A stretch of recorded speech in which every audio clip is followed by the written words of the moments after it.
할렐루야. 오늘 또 예배하는 저와 여러분의 심령 속에 성령의 은혜가 있기 원합니다.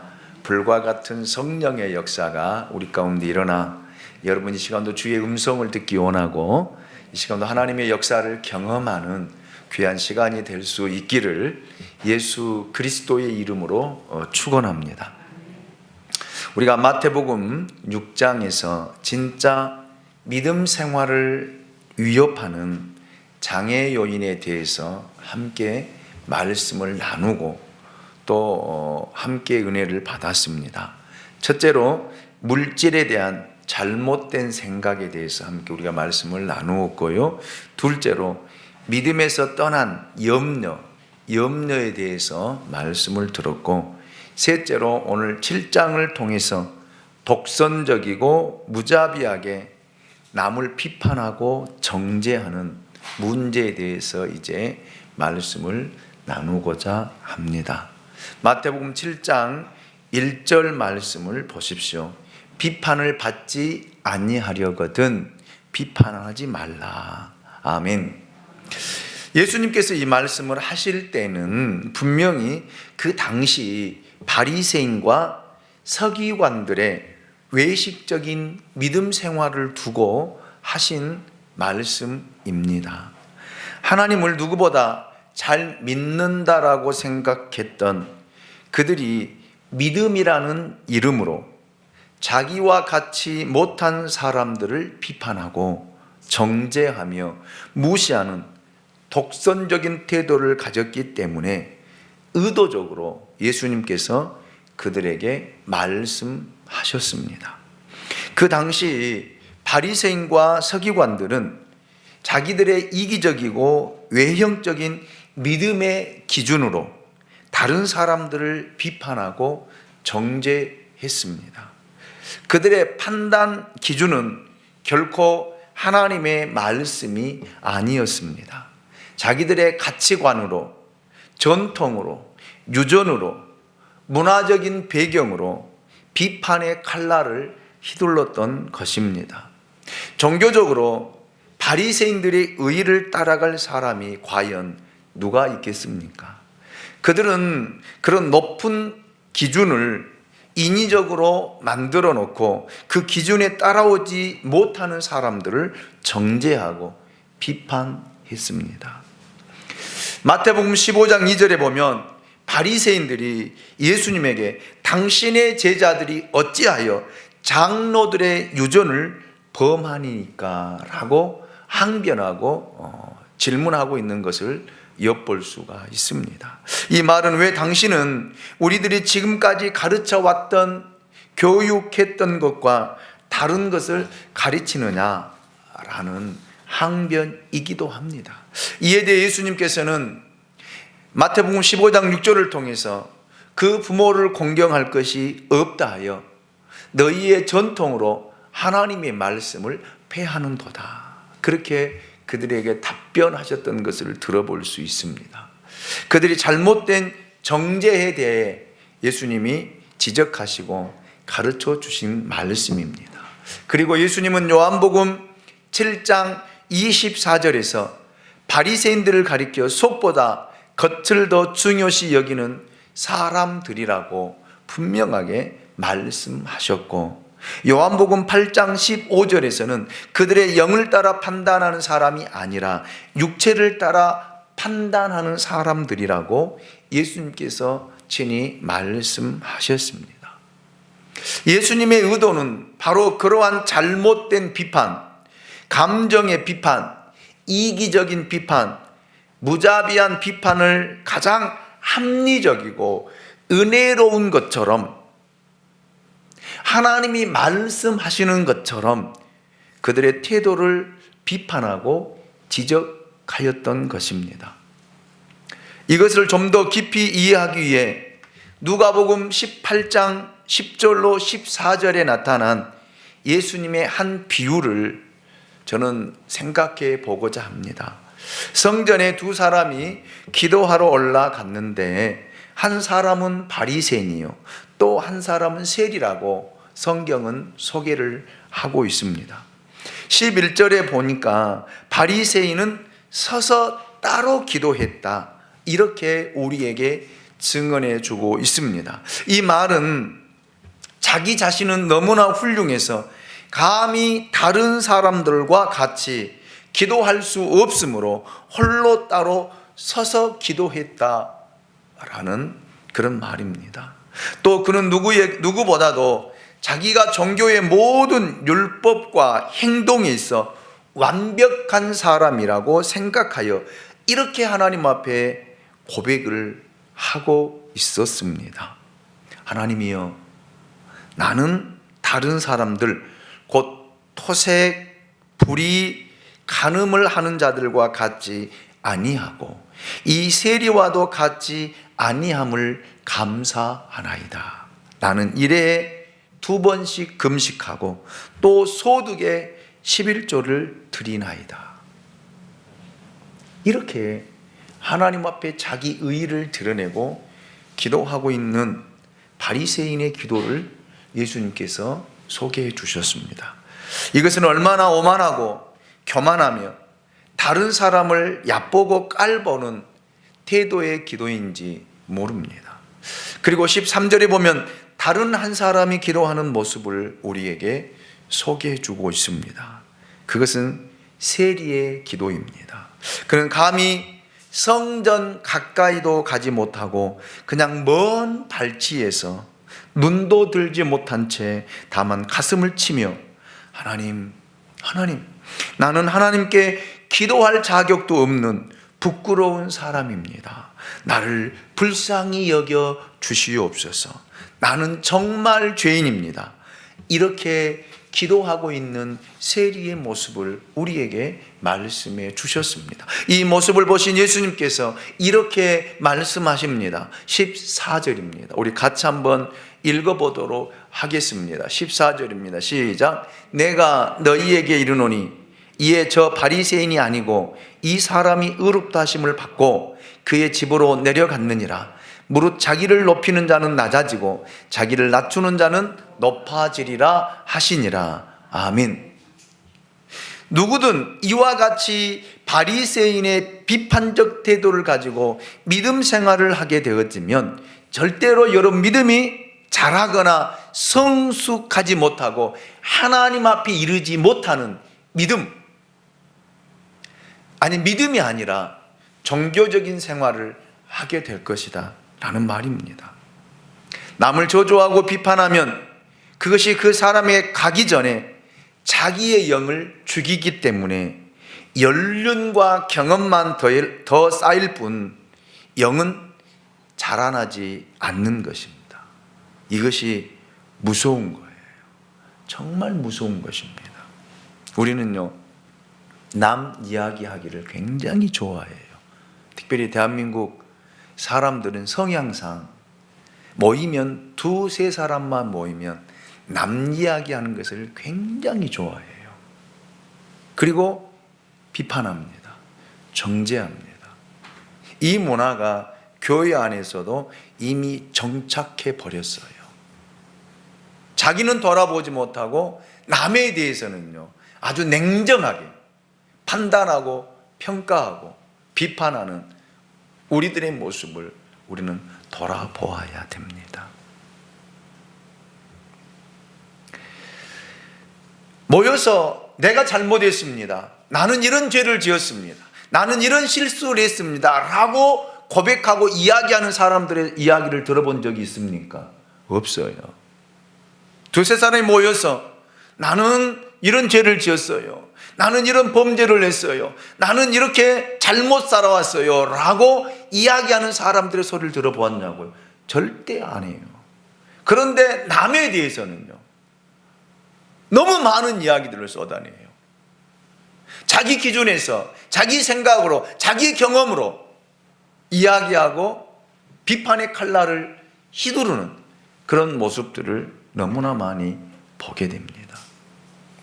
남을 비판하고 정죄한다라는 말은 자신은 의롭다라는 뜻입니다. 이런 사람은 자기가 죄인이라거나 잘못했다는 말을 하지 않으며 대신 다른 사람의 허점이나 실수만을 꼬집고 비판합니다. 또한 자기가 비판을 받지 않으려고 하기 때문에 끊임없이 자기를 보호합니다. 그런데 하나님 앞에서 자기가 의롭다고 주장하는 것처럼 오만과 교만과 위험스러운 것은 없습니다. 왜냐하면 하나님이 가리어져서 하나님과 깊은 교제 속에 들어갈 수 없기 때문에 그렇습니다. 여러분, 그래서 남 이야기하지 맙시다. 사람 없는데 그 사람 이야기하지 마세요. 누구 권사님이 이랬고 누구 권사님이 저랬고 이야기하지 마세요. 이야기하기 전에 자기를 먼저 돌아보세요. 나는 옳은 사람인가? 나는 바른 사람인가? 나는 지금 잘 살고 있는가? 내 가정은 온전한가? 내 자녀들은 믿음 안에 잘 서 있는가? 좀 보고 이야기해야 돼요. 보고. 하나님이 보실 때 얼마나 우스운 광경입니까?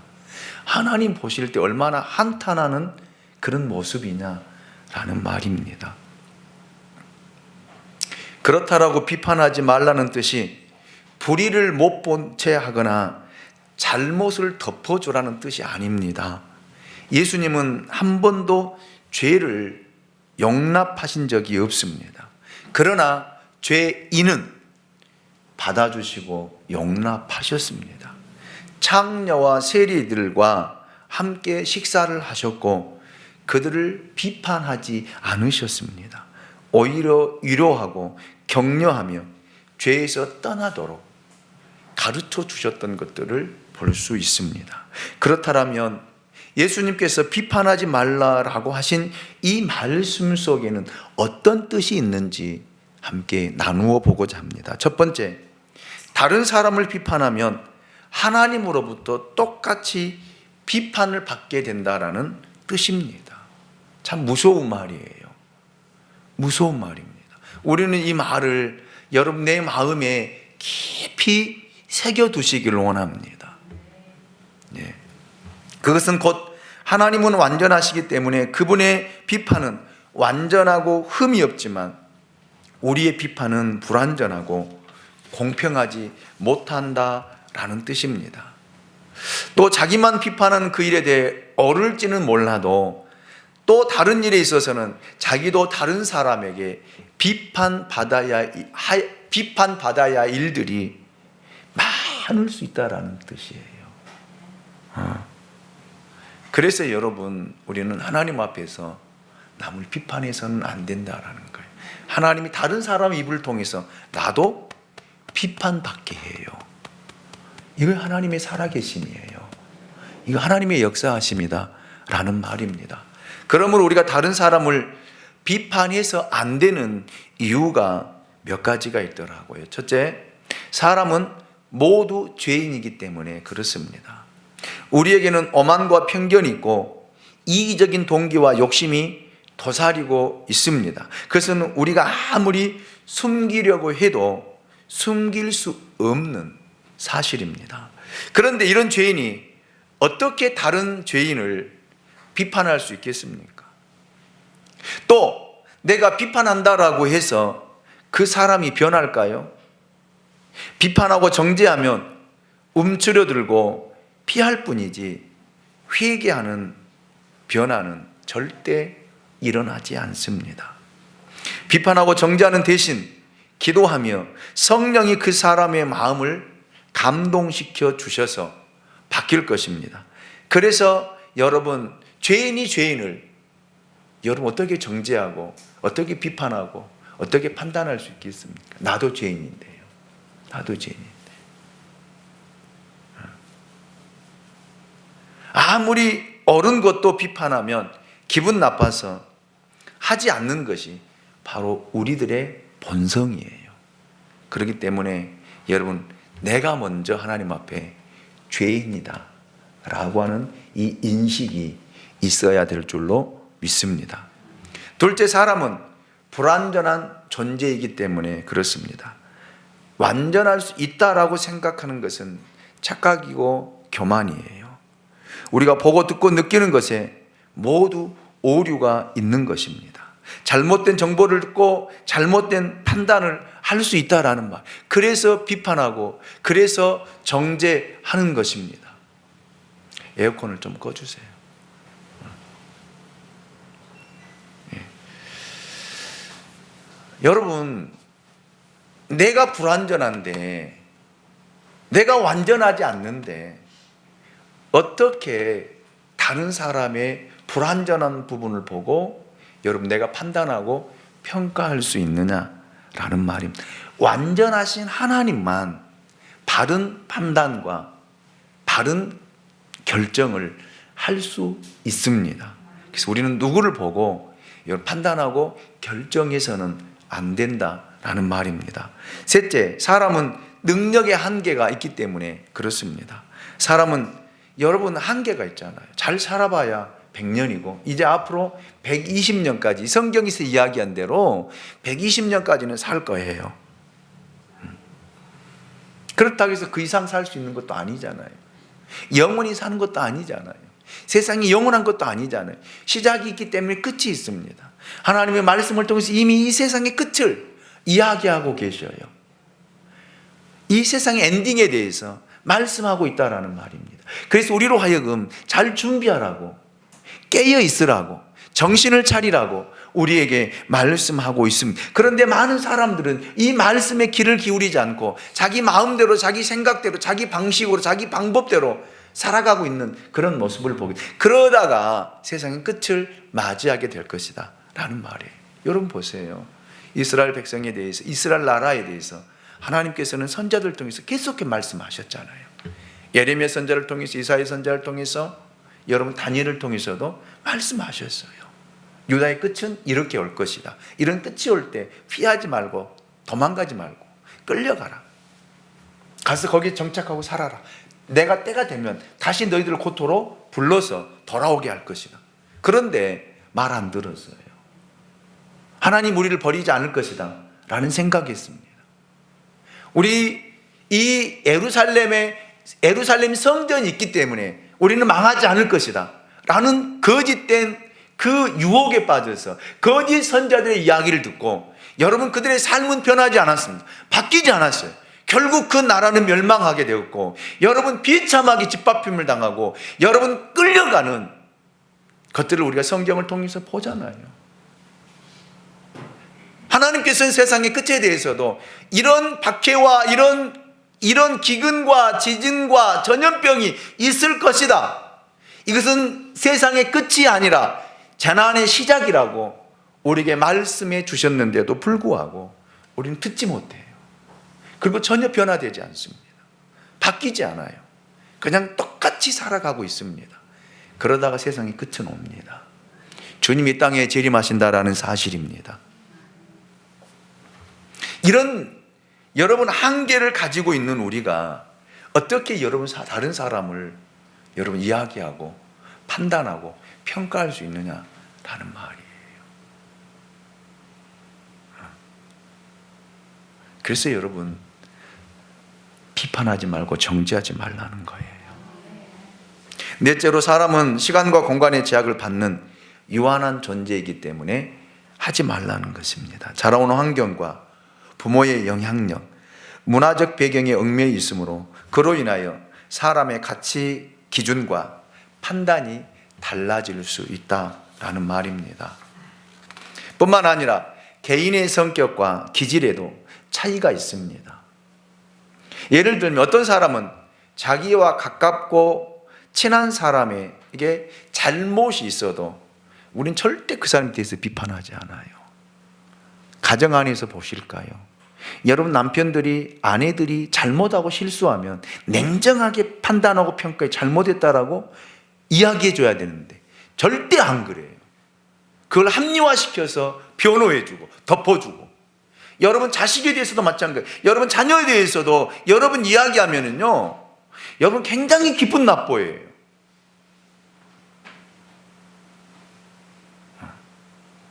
여러분 자녀가 실수하고 잘못했다라면은 그거를 여러분 정확한 기준으로 하나님의 말씀을 가지고 이야기해야 되는데, 잘못 이야기해 주면은요, 그거 가지고 변호하고요, 아니 목사님이요, 이래서 못 됐고요, 저래서 안 됐고요, 이래서 저래서 다 핑계대고 핑계댈 걸 다 핑계하고 변호하고 잘못 없다라는 거예요. 오히려 허물을 감싸주려 합니다. 누가 이 사람을 욕하면 도리어 변명해 줍니다. 그러나 반대로 자기가 평소에 미워하고 감정이 좋지 않는 사람에 대해서는요, 깎아내리고 가능하면 점수를 주지 않아요. 그리고 비판거리가 생기면요, 때는 이때다예요. 때는 이때다. 이제 과거에까지 다 끄집어내서 다 이야기해요. 평소에 저 사람에 대해서 비판하고 싶었는데, 꼬집어서 좀 정지하고 싶었는데 거리가 없었거든. 그런데 어느 누가 그 사람에 대해서 비판하면요, 때는 이때다예요. 정말 못된 성품을 우리가 가지고 있다라는 말이에요. 가지고 있다는 말이에요.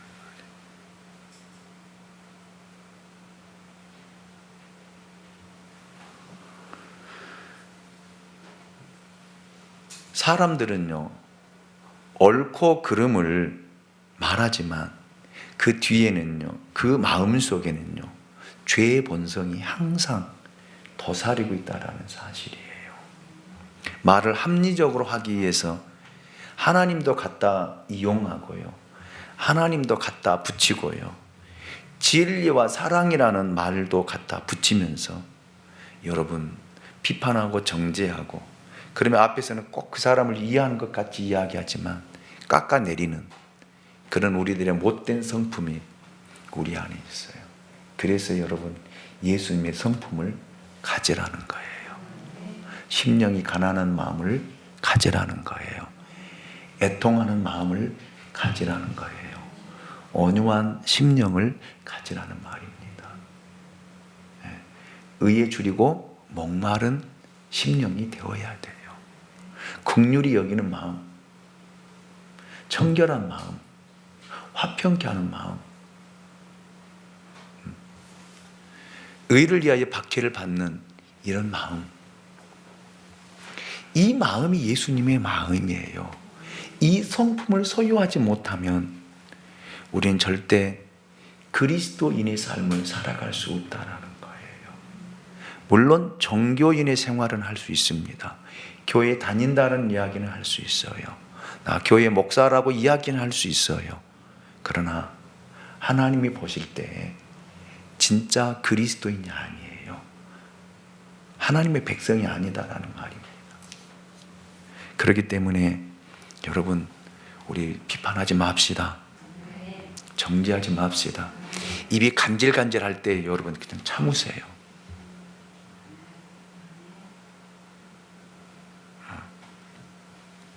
예수님은 이러한 모습 때문에 우리에게 비판 대신 사랑하라고 명령하신 것입니다. 이제 두 번째, 남을 비판하면 비판받은 사람으로부터 똑같이 비판을 받게 된다는 거예요. 우리가 첫 번째에서는 하나님이, 우리가 다른 사람 비판, 하나님으로부터 비판을 받고요. 두 번째, 다른 사람을 비판하면 다른 사람과 똑같이 나도 비판을 받는다라는 사실을 기억해야 됩니다. 우리 마태복음 7장 2절 말씀을 우리 같이 한번 읽어보도록 하겠습니다. 2절입니다. 같이 봅니다. 시작. 너희가 비판하는 그 비판으로 너희가 비판을 받을 것이요 너희가 헤아리는 그 헤아림으로 너희가 헤아림을 받을 것이니라. 아멘입니까? 아멘입니까? 이 말씀은 어떤 사람을 비판할 때 사용했던 비판의 내용과 그 기준을 가지고 그대로 내가 비판을 받게 된다라는 뜻입니다. 이 말은 결코 내가 다른 사람보다 낫지 않는다는 뜻이며 내 안에도 그런 비판을 받을 요소가 충분히 있다라는 뜻입니다. 그래서 바울은 로마서 2장 1절을 통해 이렇게 우리에게 말하고 있습니다. 그러므로 남을 비판하는 사람아, 누구를 막론하고 내가 핑계하지 못할 것은 남을 판단하는 것으로 내가 너를 정죄함이니 판단하는 내가 같은 일을 행함이니라. 아멘. 여러분, 평소에 거짓말을 기술적으로 잘하는 사람은 다른 사람이 거짓말 하려고 하면 제일 빨리 눈치를 채요. 저 사람 거짓말하고 있구나. 저 사람 속이고 있구나. 이거를 누가 제일 먼저 알아요? 거짓말을 기술적으로 잘하는 사람이 빨리 눈치를 채요. 순수한 사람은요, 그냥 믿어요. 바보처럼 믿고 있어요. 속는 거예요. 평소에 도둑질을 잘하는 사람은요, 다른 사람이 움직이는 것만 봐도 도둑질을 할 것인지 아닌지를 안다라고 합니다. 안다라고 해요. 또 자기 안에 실수와 허점이 많고 죄가 많은 사람일수록 다른 사람을 공격하고 비난하며 자기는 죄를 짓지 않는 척하고 보인다라고 그래요. 이것이 사람의 가지고 있는 본성이라고 합니다. 잘 생각해 보십시오. 하지만 비판받을 일이 없는 사람은 언제나 용서하고 관용하며 상대방의 실수와 허물에 대해서 아파하고 기도한다라는 사실이에요. 이 사람이 예수 그리스도입니다.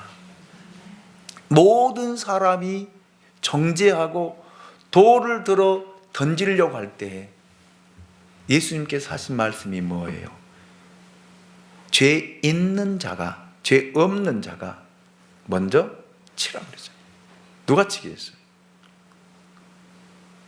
그리고 예수님께서 그 여인에게 뭐라고 그래요? 다시는 나도 너를 정죄하지 아니하노니 다시는 죄를 짓지 말라. 예수님도 그 여인을 정죄하지 않잖아요. 판단하지 않잖아요. 평가하지 않잖아요. 요한복음 4장에 보면 사마리아 여인, 자기 산 때문에 모든 사람 앞에 얼굴을 드러내지 못하고 숨어 사는 이 여인, 모든 사람이 욕을 하고 비판받을 행동을 하고 삶을 살았던 여인이기 때문에 여러분, 사람 앞에 드러내지를 못했어요. 나타나지를 못했어요. 그래서 물을 기르러 갈 때에도 사람이 다니지 않는 가장 뜨거운 그 시간에 여러분 물을 기르러 가잖아요. 그때 예수님을 만나게 되잖아요. 예수님은요, 그 여인 정죄하지 않았어요. 판단하지 않았어요. 왜 그렇게 사느냐라고 묻지도 않았어요. 그 여인에게 다가가서 다정하게 나에게 물 좀 다오. 나에게 물 좀 다오.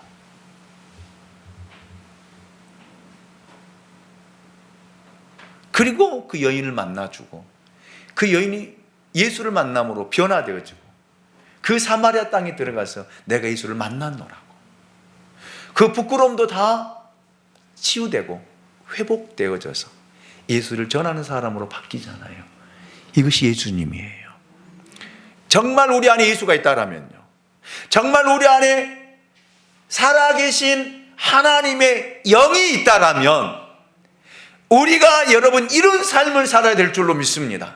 다른 사람의 허물이 보입니까? 다른 사람의 실수가 보입니까? 그럴 때 아파하십시오. 그를 위해서 기도하십시오. 덮어주세요. 드러내지 마세요.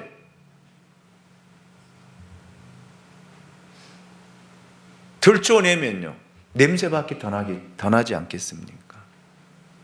변은요, 덮어주어야 돼요. 더러운 것은요, 덮어줄 때 냄새는 나지 않아요. 그런데 그거를요, 다 휘집어 파고 그거를 들쏘셔 놓으면은요, 거기 있는 사람들 냄새 때문에 살지를 못해요. 이거의 허물이에요. 그래서 저는 정말 진짜 그리스도인이라면 다른 사람을 사랑하고 위로하고 격려하고 축복하는 사람이 될 수 있기를 원합니다. 저는 여러분에게 묻고 싶습니다. 나는 어떤 사람입니까? 비판하고 정죄하는 사람입니까? 아니면 기도하고 위로하며 격려해주는 사람입니까? 예수님은 상한 갈대를 꺾지 않으시고 꺼져가는 등불을 끄지 아니하시는 심정으로 죄인들, 세리들, 버려진 사람들을 만났고 그들을 사랑하고 그들을 위로하고 그들의 심령을 치유하셨습니다. 심지어 십자가 위에서 자기를 죽이는 사람들까지도 아버지여 저들을 용서해 주시옵소서 이렇게 기도하셨던 분이 예수님이십니다. 우리가 그분을 믿잖아요. 그분을 믿잖아요. 아멘입니까? 그렇다면 우리도 그분의 삶을 따라가야 돼요. 사탄은요, 허물고 비판하고 정죄하고 죽이는 일을 하는 것이 사탄이에요. 마귀입니다. 여러분, 마귀를 믿습니까? 사탄을 믿습니까? 그러면 비판하세요. 정죄하세요. 죽이세요. 괜찮아요. 마귀의 자식이니까. 그러나 여러분, 우리가 하나님의 자식이라면요, 예수를 믿어 하나님의 자녀가 되었다라면요, 예수님을 배우고 예수님을 따라갈 수 있는 저와 여러분이 될 수 있기를 예수님의 이름으로 축원합니다. 세 번째, 형제의 눈 속에 있는 티는 잘 보고 내 눈 속에 있는 들보는 보지 않는다라는 뜻입니다. 3절을 우리 같이 한번 읽어볼까요? 오늘 본문 3절입니다. 같이 읽습니다. 시작. 어찌하여 형제의 눈 속에 있는 티는 보고 내 눈 속에 있는 들보는 깨닫지 못하느냐. 여기 헬라 원어를 보니까 티라는 말이 톱밥의 한 알갱이라는 뜻이더라고요. 톱밥의 한 알갱이. 예. 겨자 한 조각이라는 뜻입니다. 들보는요, 들보는 썩가래 또는 통나무라는 그런 뜻입니다. 그러므로 이 말씀은 형제의 눈 속에 발견된 티는 내 안에 있는 통나무와 맞먹는다 라는 뜻입니다. 우리는 다른 사람을 열심히 관찰하지만 자기 자신에 대해서는 굉장히 관용합니다. 사람은 자신에 대해서 가장 무지하되 자기의 죄와 허물에 대해서는 더욱더 무지한 거예요. 보지 못한 거예요. 그러므로 여러분, 영의 거울인 말씀을 가지고 내 자신의 내면을 똑똑히 들여다보십시오. 하나님의 말씀인 거울로 여러분의 심령을 좀 보라라는 말입니다. 그렇게 보게 되면은 내가 얼마나 추악하고 얼마나 오만하고 얼마나 교만하고 얼마나 뻔뻔스럽고 얼마나 간사한지 모릅니다. 굉장히 우리는 포장을 잘하고 있기 때문에 거룩한 척, 사랑하는 척, 믿음이 있는 척 보일지는 몰라도요, 하나님의 말씀의 거울로 우리의 심령을, 우리의 생활을 들여다본다라면 정말로 더러운 죄와 냄새나는 것들로 여러분 가득 차 있지 않습니까?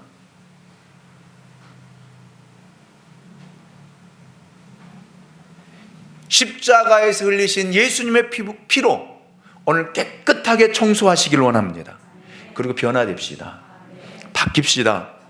예수의 사람으로요, 하나님의 자녀로 변화되시기를 원합니다. 예수님은 계속해서 말씀하십니다. 4절입니다. 보라, 내 눈 속에 들보가 있는데 어찌하여 형제의 말하기를 나로 내 눈 속에 있는 티를 빼게 하라 하겠느냐.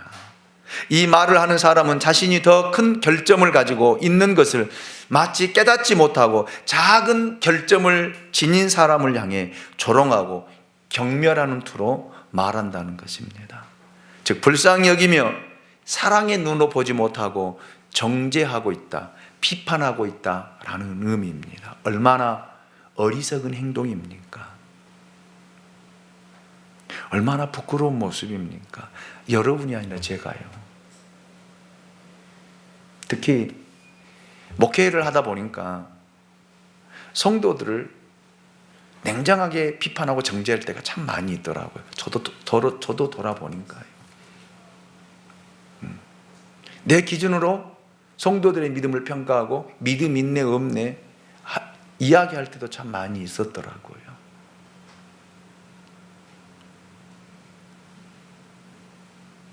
하나님이 나를 보실 때 얼마나 불쌍하게 보셨을까?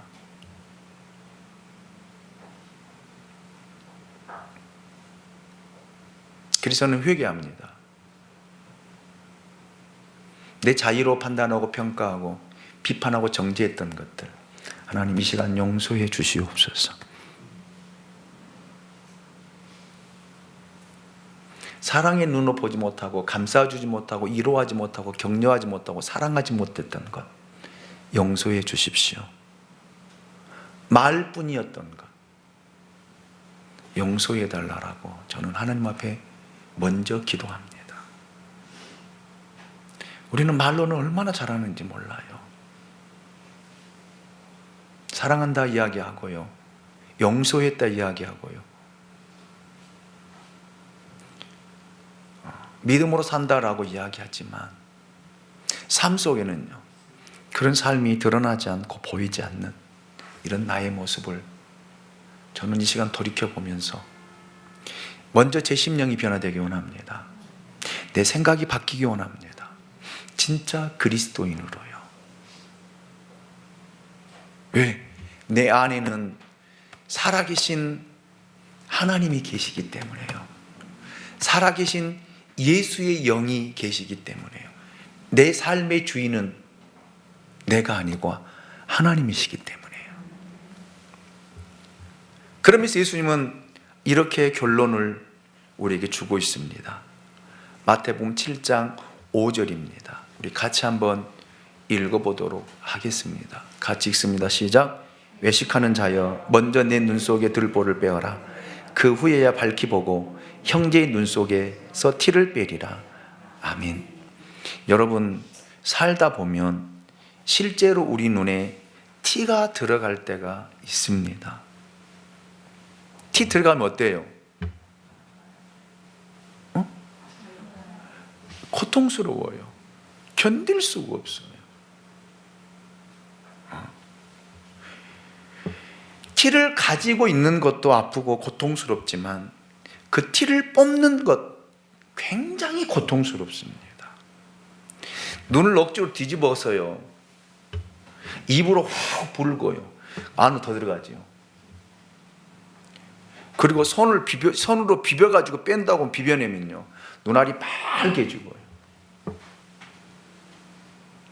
빠져요, 안 빠져요? 그래서 억지로 울어요. 왜? 눈물 흘리면 그게 나올까봐. 그렇게 고통스러운 거예요. 다른 사람의 죄를 고쳐준다는 것은 이렇게 힘들고 어렵다는 거예요. 쉬운 것이 아닙니다. 나의 비판으로 상대방이 절대 회개하지 않습니다. 감정만 쌓일 뿐입니다. 그래서 말씀대로 그 사람을 생각하지 말고 먼저 나의 들보를 빼라는 거예요. 들보란 썩가래나 통나무 같은 것이므로 쉽게 발견할 수 있고 쉽게 제거할 수 있잖아요. 그렇잖아요. 크면은 들어가지도 않지만 여러분 눈에 들어가서 크게 보이면은요, 그냥 솜으로 닦아내면 그냥 빠져나오잖아요. 이렇게 우리 눈 안에 있는 이 들보를 제거하게 되어지면 옆에 티가 있어 고생하는 형제가 감격하여 울다가 티가 눈물에 섞여 자연히 빠져나온다는 그 비유예요. 그 비유. 문제는 납니다. 내가 먼저 회개하면 상대방이 변하는 거예요. 상대방이 바뀌는 거예요. 내가 하나님의 말씀을 따라 순종하고 말씀대로 살아가면 상대방에게 말하지 않아도요, 변화되는 거예요. 아, 그리스도인의 삶은 저것이구나, 저렇게 믿어야 되는구나, 저렇게 살아야 되는가 보구나, 그렇게 배우는 거예요. 그런데 여러분, 그것 가지고 가르치려고 하고요, 그것 가지고 책망하고요, 그것 가지고 비판하면요, 너나 잘 믿어 그래요. 너나 잘 믿어. 내가 그렇게 될까 봐 교회 안 다니는 거야, 그렇게 이야기한다니까요. 특별히 여러분, 믿지 않는 사람들 앞에서, 믿음 없는 사람들 앞에서 이런 행동하지 마세요. 그 사람 영원히 교회 못 나오게 하는 그 역할을 내가 하고 있는 거예요. 우리는 편하니까 가정 안에서도 가족 식구들 모아놓고 이 이야기 저 이야기 다 하잖아요. 나를 좀 이해해 달라고, 내가 오늘 이랬다라고 위로받기 위해서 가족들에게 이야기하지만 여러분, 그 가족들을 영혼은 다 죽이는 거예요. 교회 평생 나오지 못하도록 딱 막아버리는 거예요. 왜 이걸 모르십니까? 좋은 이야기 해줘도 나올까 말까 하는데, 가서 교회 나 좋지 않는 이야기, 장로님들의 좋지 않는 이야기, 권사님들의 안 좋은 이야기, 교회에 좋지 못한 이야기들을 가족들에게 다 앉혀놓고 이야기하면 그 사람이 교회 나오겠어요? 그리고 교회 나오래, 교회 가재, 예수 믿어야 되는데, 축복 받아야 되는데 그 사람이 교회 나오냐고요. 그 자식이 교회 나올 수 있느냐 이 말이에요. 왜 그 역할을 하느냐 이 말입니다. 왜 그 사람 교회 못 나오게 가로막고 있냐 이 말이에요. 얼마나 큰 죄입니까? 하나님이 한 영혼을 자나보다 귀하다고 했는데 그 영혼을 죽여버리고 있잖아요, 내가. 그래서 여러분이 바르게 서야 돼요. 아멘입니까? 비판하지 마세요. 정죄하지 마세요. 이런 습관을 가지고 있다라면 고치세요. 어떤 사람이 그러더라고요. 습관 정말 못 고친다, 안 된다고. 아니요, 돼요. 성령이 역사하면 왜 못 고칩니까? 사울을 바꾸어서 바울을 만드셨던 하나님인데 나라고 하는 존재 왜 하나님을 못 바꾸겠습니까? 안 하려고 하니까 안 되는 거예요.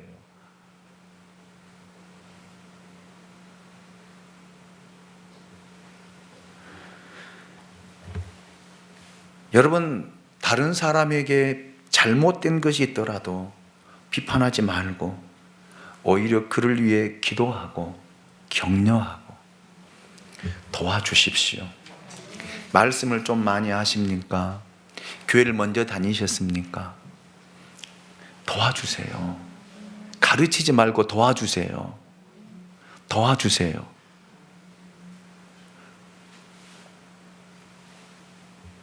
그리고 그 사람이 그런 상태까지 간 것에 대해 안타깝게 생각하고 여러분 위에서 기도해 주십시오. 성령이 그 사람 마음을 움직여서 변화시킬 것입니다. 우리 안에 들보를 발견한 순간 형제의 티는요 결코 허물이 될 수 없어요. 내 것이 더 훨씬 큰데요. 똥 묻은 개가 겨 묻은 개를 나무라 하잖아요. 그런 꼴이에요. 여러분, 말씀을 마치겠습니다. 옆에 있는 사람은요 쫓아서 하는 내가 사랑해야 할 대상이지 비판의 대상이 아닙니다. 아멘입니까? 옆 사람에게 이렇게 인사합시다. 내가 사랑하겠습니다. 아멘이죠. 우리 교회는 다른 사람 이야기 않는 교회, 비판하고 정죄하지 않는 교회, 서로 기도하고 위로하고 격려하는 교회 만들어 갑시다. 세워 갑시다. 이것이 마지막 때에 하나님의 손에 붙들려 사용되는 교회가 될 것입니다. 저도 누구의 이야기를 하지 않겠습니다. 판단하지 않겠습니다. 평가하지 않겠습니다. 위에서 기도하겠습니다. 사랑하겠습니다. 우리 서로 사랑합시다. 기도합니다. 우리를